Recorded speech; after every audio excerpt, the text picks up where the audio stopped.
നമസ്കാരം, പ്രവാസി മലയാളിയിലേക്ക് ഏവർക്കും സ്വാഗതം. പ്രവാസികളെ തേടി കുറഞ്ഞ വിലയ്ക്ക് സ്മാർട്ട് ഫോൺ എത്തുന്നുവെന്ന വാർത്തയാണ് പ്രവാസി മലയാളിയിൽ നിങ്ങളുമായി ഇന്ന് പങ്കുവയ്ക്കാനുള്ളത്. വാർത്തയിലേക്ക്.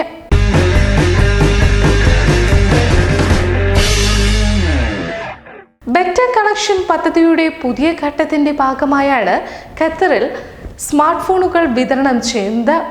ഗതാഗത വാർത്താവിനിമയ മന്ത്രാലയത്തിന്റെ ദേശീയ സംരംഭങ്ങളിൽ ഒന്നാണിത്. കഴിഞ്ഞ ദിവസം സമാപിച്ച IT പ്രദർശന സമ്മേളനമായ ക്വിറ്റ്കോമിൽ പ്രധാനമന്ത്രി Sheikh Abdullah bin Nasser bin Khalifa അൽഥാനിയാണ് പദ്ധതിയുടെ പുതിയ ഘട്ടം ഉദ്ഘാടനം ചെയ്തത്. അടുത്ത 3 വർഷത്തേക്കാണ് പുതിയ ഘട്ടത്തിന്റെ പ്രവർത്തനം. ICT ലഭ്യത ഉറപ്പാക്കി പ്രവാസി തൊഴിലാളികളുടെ ജീവിത നിലവാരം മെച്ചപ്പെടുത്തുകയാണ് പ്രധാന ലക്ഷ്യം. പുതിയ ഘട്ടത്തിൽ സർക്കാരിന്റെ പോർട്ടലായ ഹുക്കൂമയിൽ തൊഴിലാളികൾക്കിടയിലെ 5 പ്രധാന ഭാഷകളിലായി 1000 പുതിയ ഉള്ളടക്കങ്ങൾ സൃഷ്ടിക്കും. അടുത്ത 3 വർഷത്തിനുള്ളിൽ 50,000 തൊഴിലാളികൾക്ക് ICT പരിശീലനവും നൽകും. ഇതിനകം ബെറ്റർ കണക്ഷൻ പദ്ധതിയുടെ പ്രയോജനം ലഭിച്ചതാകട്ടെ 15 ലക്ഷം തൊഴിലാളികൾക്കാണ്. തൊഴിലാളികളുടെ താമസ സ്ഥലത്താണ് ITC പരിശീലനം നൽകി വരുന്നത്. 1676 സാങ്കേതിക പരിശീലന ഹാളുകൾ ഇതിനകം പൂർത്തിയായി കഴിഞ്ഞു. 16,000 കമ്പ്യൂട്ടറുകളാണ് വിവിധ തൊഴിലാളി താമസ കേന്ദ്രങ്ങളിലായുള്ളത്. ഭരണ നിർവഹണ വികസന തൊഴിൽ സാമൂഹിക മന്ത്രാലയത്തിന്റെ സഹകരണത്തിലാണ് പദ്ധതി നടത്തുന്നത്. വാരാന്ത്യങ്ങളിലാണ് പരിശീലനം നൽകി വരുന്നത്. ഓരോ 6 മാസം കൂടുമ്പോഴും പഠന നിലവാരവും വിലയിരുത്തും. വിദഗ്ധ പരിശീലനം നേടിയവരാണ് പരിശീലനം നൽകുന്നത്. ഖത്തർ IT പ്രദർശന സമ്മേളനമായ ക്വിറ്റ്കോമിൽ ഒപ്പുവെച്ചതാകട്ടെ 450 കോടി റിയാലിന്റെ കരാറുകൾ.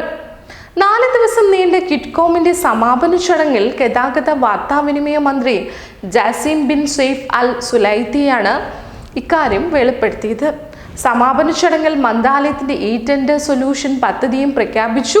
സർക്കാരിന്റെ ടെൻഡർ നടപടികൾ കാര്യക്ഷമമാക്കാൻ ലക്ഷ്യമിട്ടാണ് പദ്ധതി. സമുദ്ര ഗതാഗത മേഖലയ്ക്കായി 21 സേവനങ്ങൾക്ക് മന്ത്രാലയം ക്വിറ്റ്കോമിൽ തുടക്കമിട്ടിരുന്നു. 200 ടണ്ണിലധികം ശേഷിയുള്ള ഭീമൻ കപ്പലുകൾക്കുള്ള സേവനങ്ങളും ഇതിൽ ഉൾപ്പെടും.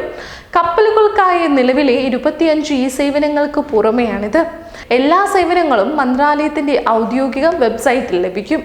പ്രൊവിഷണൽ രജിസ്ട്രേഷൻ സർട്ടിഫിക്കറ്റ് വിതരണം, സർട്ടിഫിക്കറ്റ് പുതുക്കൽ, കപ്പലുകളുടെ ഉടമസ്ഥാവകാശം ട്രാൻസ്ഫർ ചെയ്യുന്നതിനുള്ള അപേക്ഷ തുടങ്ങി ഒട്ടേറെ സേവനങ്ങൾ ഓൺലൈനിൽ ലഭ്യമാക്കിയിട്ടുണ്ട്.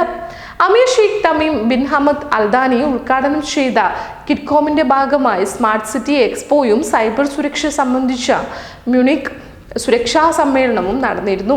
സ്റ്റാർട്ടപ്പ് സംരംഭകർ ഉൾപ്പെടെ 400 പ്രദർശകരാണ് ക്വിറ്റ്കോമിൽ പങ്കെടുത്തത്.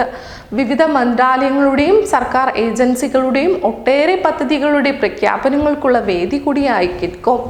അങ്ങനെ ക്വിറ്റ്കോം ലോകശ്രദ്ധ നേടുകയും ചെയ്തു. പിന്നെ ഇപ്പോഴിതാ പുത്തൻ സന്തോഷ വാർത്തയും. സ്മാർട്ട് ഫോൺ ഓരോ പ്രവാസികളുടെ കയ്യിലും എത്തുമെന്നത്. മറ്റൊരു പ്രവാസി വാർത്തയുമായി വീണ്ടും കാണുന്നത് വരെ നന്ദി, നമസ്കാരം.